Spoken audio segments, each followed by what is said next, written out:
Hey guys, and welcome back to another video. Today I have another Fury Cup, another tribe match for you guys, and this one is going to be awesome. Yesterday I asked you guys if you guys would like to see more matches where I show everything or more matches where it's kind of like just the highlights.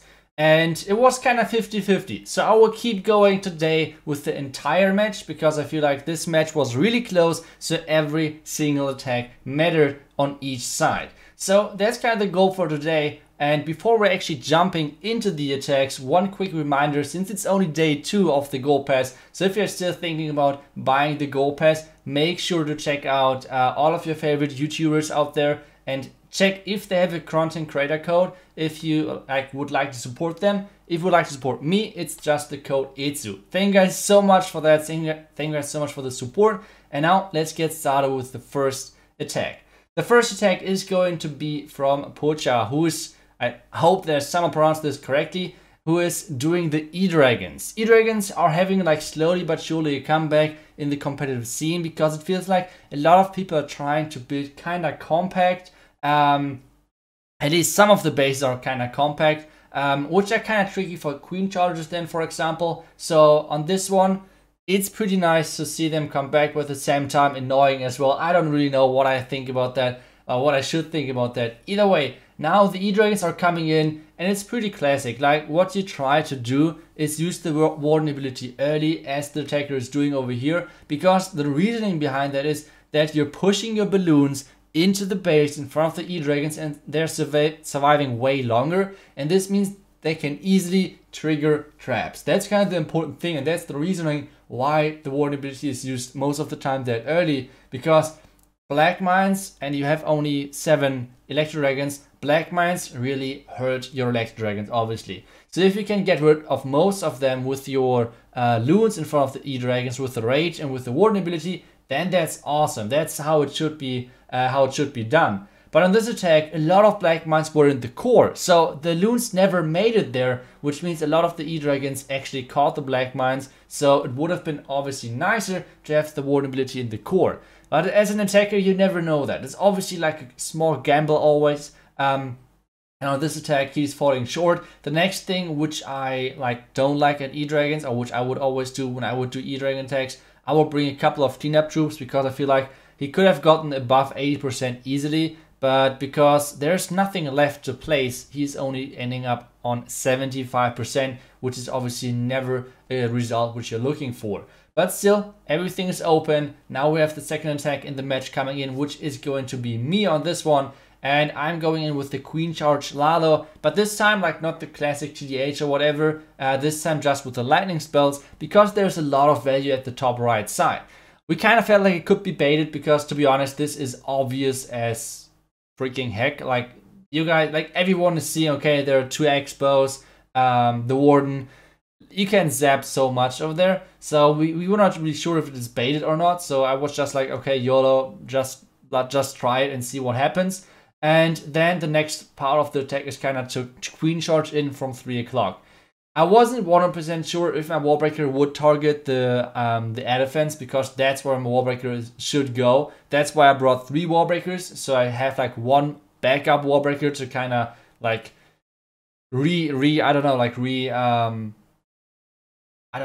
adjust the plan during the attack itself. So that's why I brought the wallbreaker over there. Now the queen is getting forced inside because the king, I used his ability over there, and now the queen should be good to go for now. I think the rage wasn't really needed, or I could have placed the rage a bit more aggressive. And now the next thing, I have super bad luck. On this one, it's kind of 50-50 where my queen is standing, either on the outside of the wall or on the inside. And that's kind of a huge problem, obviously, for me. Now I try to wall break everything in, try to make that the super wall breaker is exploding early due to the scatter shot to get my queen somehow back to the town hall, because that's the goal. The queen is supposed to get the town hall down. That's kind of her goal in the end for the queen charge. So yeah, then we have the poison. Obviously, there's a trash CC coming out, a mixture, which is kind of like a strange CC, to be honest. Having the ice golem, a couple of headhunters. So I have to use now the queen ability early, because otherwise my queen would have locked onto the not Inferno Dragon, but onto the Ice Golem. This would have been not the best thing for me to happen. And now I start with my Lalo with all of the minions in behind at the top side. And now the Slammer as well. There is the Queen and the King. The problem now for me is I have one more Headhunter. Obviously I would like to get the Headhunter on top of the enemy Queen. But the problem is at the moment the Queen is staying behind the King. Now she's staying in front. Now I can send the Headhunter. Otherwise my troops would have not, or like my Headhunter would have not targeted the enemy Queen. So that's why I had to wait with the Headhunter to place it. And now the Lalo's coming in. Sadly, my Warden was sticking a little bit behind. So this means that I was not able to catch every single loon in the Warden ability. And this is why this is getting kind of close in the end. The loons are trying their best. The Warden is sniping the elephants, which is awesome. Now there are tons of minions, etc. alive. And the last Arch Tower should go down in a second as well. We have still the Dragon alive, which is helping, obviously awesome over here. We have still one healer healing the Headhunter, trying his best kind of to survive, helping with everything. But in the end, this one is going to be a 99, another one, because sadly, no one on voice caught me the Dark Elixir storage. I could have placed it basically as soon as my king skipped it, but unlucky, I guess. Unlucky. So 99 on this one, and even though we do not have the star lead, we have at least the percentage lead. That's at least something, right? So at least not the worst. Now we have the next attack coming in, this time on my base, and it's a Yeti Bobat. So let's see how exactly this one is going to turn out. I think, yep, he's starting off with the Warden Walk at 4 o'clock and then going to enter either into the Town Hall or at 3 o'clock. One of those two options are kind of the thing. He has 3 Super Ball Breakers, which is quite a few, to be honest, like 24 troop space on this one. A little bit lucky, I think, that there was no Headhunter coming out. I think if this, or like if there would have been a Headhunter in there, he would have had huge struggle to get through that, because I don't think he wants to place the poison that early for maybe 1 or 2 Headhunters. So that was kind of close over there. Now the Beardragon at the top side, and this is already showing he wants to enter at the 3 o'clock side, for sure. So the next thing is kind of get this wall break right.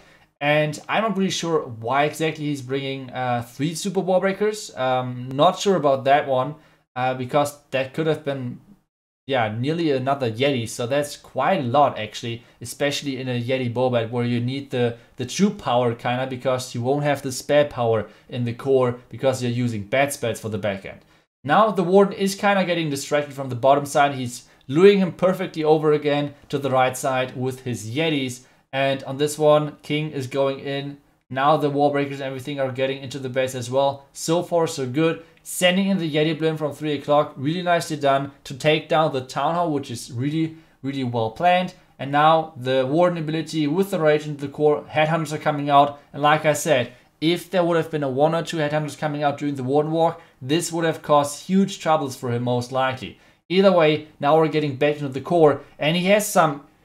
This guy is having some insane Barbarians. Those Barbarians are triggering so many Spring Traps, which could have been like easily been triggered by the Yeti. So you guys will see in another second, another one Barbarian is triggering a Spring Trap. One Yeti is actually flying. So that was kind of unfortunate over there for me, but still, Yeti Smash is still going in the core. The Queen is still alive. The Royal Champion at the bottom side using her ability, taking down all of the Tesla over there. And he still has the bats, but only 50 seconds left to somehow make them work.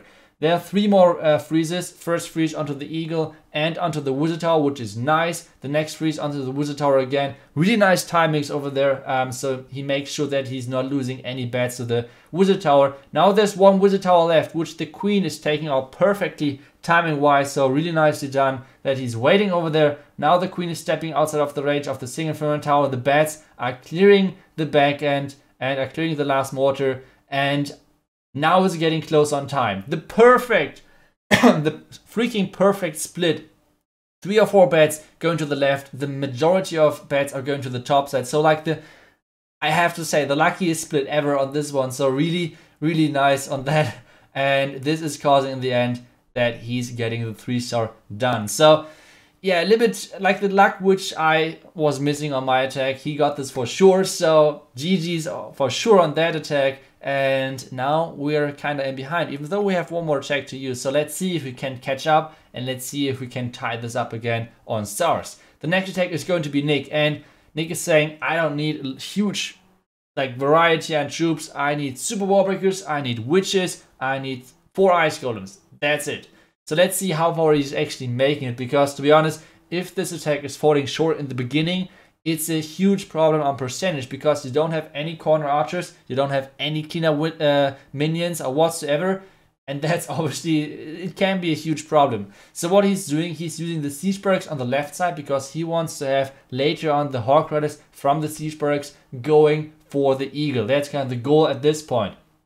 Now obviously the ice golems are coming in, tanking the wizard tower, which is in the end, which is causing a huge army of skeletons getting into the base. You guys can see it. It's an insane amount of skeletons getting into the base. Town hall freeze to make sure that the town hall is going down quickly. The lava hound is melting like nothing, because those witches can obviously attack air as well. A wonderful warden ability. Now the headhunter.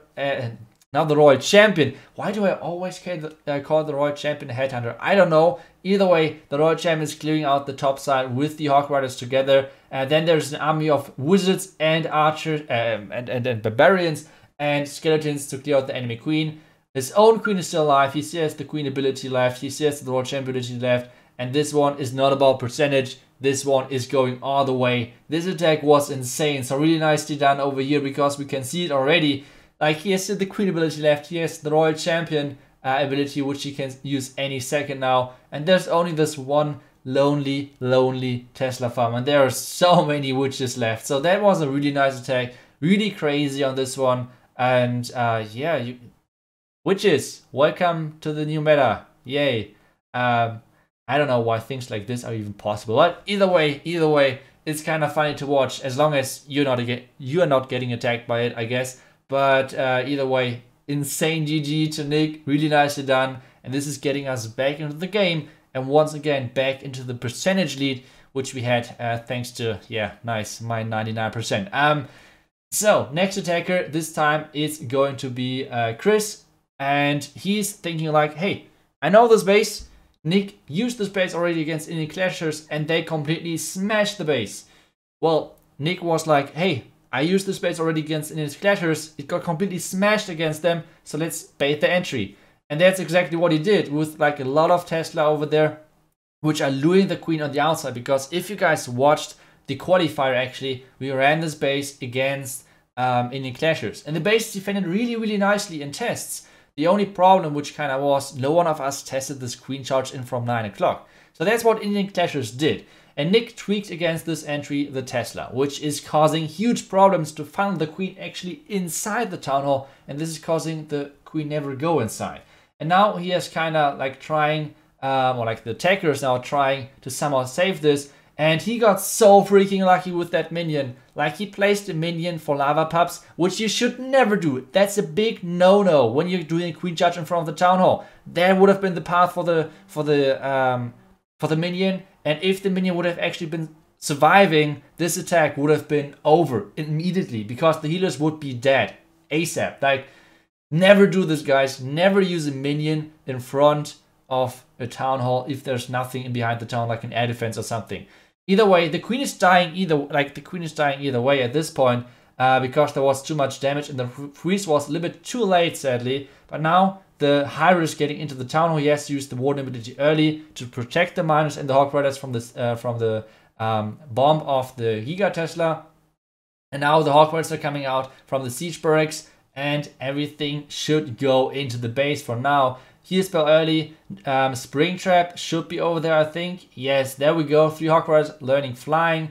And now another heal spell in the core. And now one thing really bad is happening. Like, another thing which is really bad is happening for him, which is if something is failing in your attack, if something is going horribly wrong, like your queen is dying or other things, you want your troops to do everything except go into the core. Because the problem with this is, since you will obviously do not have the power, except the base is super weak, or like your plan was just godlike or whatever, but most of the time, if the troops are going into the core, this is causing a huge problem on percentage, because there are so many things on the outside which are covering the trash buildings. And the trash bins are most of the time kind of the key for percentage attacks. So this means in the end, because everything went into the core, that this attack is going to end up on a really, really low percentage. So as long as we can somehow keep the stars tied, this should be a win for sure for us in this match. So 65% for Chris, not the highest percentage. And like I said, the base is really good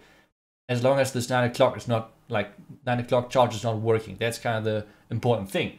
Let's get back to the next attack. This time Maxi is in with the Zap Lalo. And one thing which I really like about those lightning spells is that you can use them like so perfectly if you can actually plan on them. So that's something which I struggle, for example, a lot with, which Maxi and Nick, for example, are just gods with. So what they're doing over here is, first off, obviously the funnel for the, like on the left side, now a double layer to get into the single Inferno Tower, and now the Royal Champion with the Royal Champion seeking shield to take down the enemy single Inferno Tower. So this means there's only one single Inferno Tower ahead of the heroes, nothing which is flanking them. So that's really, really important.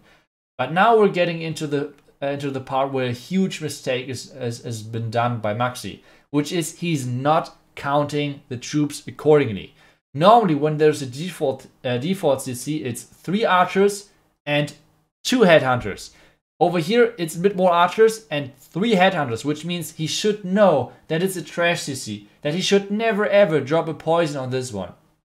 Because he was, I don't know what exactly why, but since he didn't really count on them, or like he didn't really count the troops, the Baby Dragon was coming out, and now he has a huge problem when it comes down to killing the Baby Dragon, because there's no poison left. Like, there's nothing which he can do at this point to kill the Baby Dragon. And that's obviously a huge problem, because the Baby Dragon is dealing splash damage and is like pretty annoying against the Lalo. So now he's trying just to keep doing what he's doing, freezing.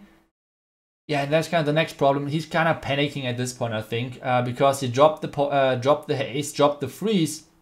I think he was just miscounting the percentage, which in the end means that the bomb of the town hall is killing quite a few troops. So the freeze was not needed. He could have used the freeze over here now, and obviously the Baby Dragon was kind of unfortunate. So with those two things in mind, I think this could have been a triple, but well, that's not what happened. So this one is going to be in the end like around 80-something%, because there's still quite a few troops left on the right side for cleaning everything up, like minions doing their thing. And yeah, kind of unfortunate. I think it was a godly plan. I think it was even Nick's plan. I'm not 100% sure. I don't want to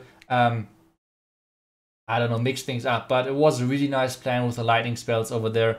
And yeah, the minions are trying their best to get some more percentage, even though we are already by far in the lead when it comes down to percentage. But as you guys know, the thing which matters is stars, and that's where we are tied. So this match is pretty close on that one.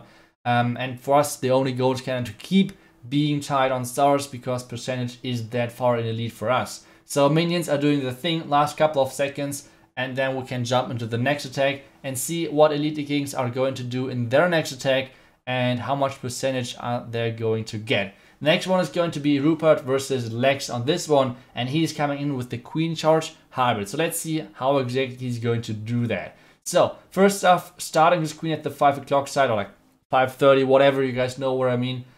She's going to go to the right side for now. He's going to wall break into the T section of the wall, which is really nice because this gives him access to the scatter and to the multi-inferno tower, which is obviously the key for this charge at this point. Then he has one more super wall breaker, which is going to be used most likely in between of the multi-inferno tower compartment and the town hall. So the queen is taking down the town hall as well. So the charge already is looking really, really good. Like, the plan is looking awesome. Then the really nicely timed Kokoloon. And now everything is getting into the danger, like the queen is getting slowly but surely into the danger zone, because there's quite a lot of damage, and obviously the enemy clan casters should come out really soon, which the clan caster is doing. But there's not that much damage anymore on the queen. He just needs to use like the poison, the freeze, because it's an Inferno Dragon. That's what you normally have to do on that one. He could have used the minion maybe at the 4 o'clock side, because he saw already there's no hound in there, so a minion would be awesome on the mortar. But that's just something small at this point. Now he's using the king and the siege bricks at the top side, hybrid in to the enemy king, and just the Hawk Riders in behind, Queen meanwhile took down the town hall. I tried to zoom a little bit out so you guys can see everything in a second. But for now we concentrate on the eagle part because the eagle needs to go down kind of quickly.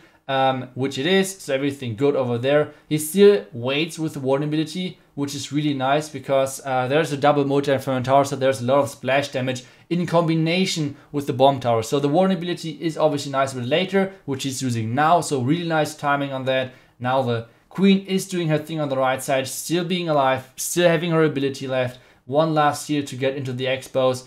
And yeah, there are a lot of air expos on this base, even though using 3 multi-inferno towers overall, but still the plan was OP, really nice plan overall, and this means that they are getting the next 3-star, and this means we have to once again come back. So that's kind of unfortunate, but still another challenge which we try to get our hands on, obviously. So great job by Rupert, and yeah, the lead once again for the Elite Kings.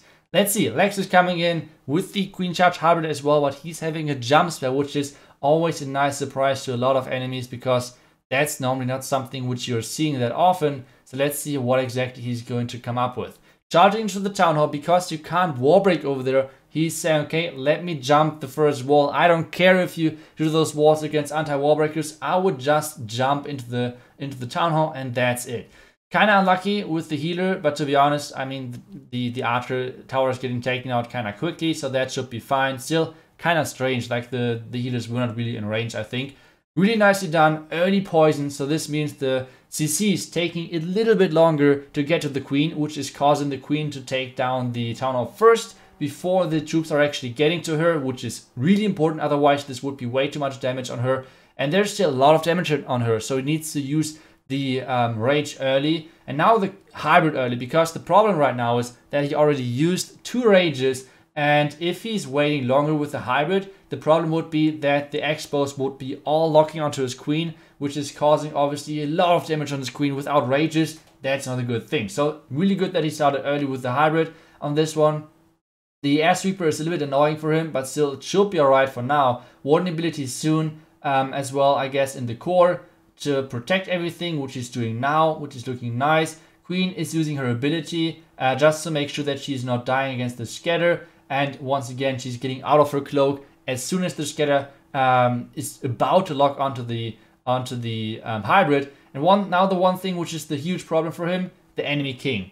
If there would be one headhunter in this army, I think this is looking really good, but because the king is pretty much wrecking everything on the right side with not having a headhunter over there, this is a huge problem. Now the Royal Champion ability, she's trying to get into the last Tesla farm, but this one is going to be close. Like the single Inferno Tower is still left standing, there's no queen ability left anymore, and now the Royal Champion is dying as well. The queen is getting targeted by the single Inferno Tower, and this means this in the end would not finish on a 3-star, because even though the freeze, but the queen once again took down, or like is taking onto the next wall over there, which means it takes her a couple of extra seconds, and this is causing her to die in the single Inferno Tower. So I think with just one headhunter on the right side for the enemy king, this could have been a complete different outcome. So a bit unfortunate over there, but still, once again, decent percentage from us. But still, we need to get the last 3-star done, otherwise we are out of this competition and Elite Kings are going to win this. So 2 last attacks are going to come in now, and let's see how they're going to turn out. So next attacker from Elite Kings, and as long as they don't triple, we are still in the game. So Ellen is going to attack the next base, and that's Eve Check, using the lightning spells early onto the Expo and onto the scatter shot, which is always great value. But let's see if it's enough value to get this done. He has a poison as well for the clan cast later on, and I guess he's going to do the SOOOOOO at the top side. There's the double opening into the Inferno Tower compartment, so let's see how his troops are actually going to walk. And yeah, the king is getting targeted by the single Inferno Tower, so I guess he should freeze the single Inferno Tower, which he's not doing, so the king is going to get melted. He's getting the double layer wall break. The headhunter is way too late, is triggering actually 2. He's triggering 2 skeleton traps, which is a huge problem because now the queen is trying to somehow stay alive. the ground expo is getting taken down, but now the queen is dying versus the single front tower, which is obviously not the value he was looking for. I guess he wanted to go for the eagle, which is kind of ballsy with only one ice golem, but still would have been nice value. But this means the troops are getting by far not the value he wanted to get. And now the Lalo is coming into the base. Really heavy Lalo at the top mortar, because like most of the loons are grouping up over there. The eagle is targeting the group of loons as well. The eagle is once again a little bit drunk, because I don't know, like he's not really hitting anything. So that's pretty good for Alan.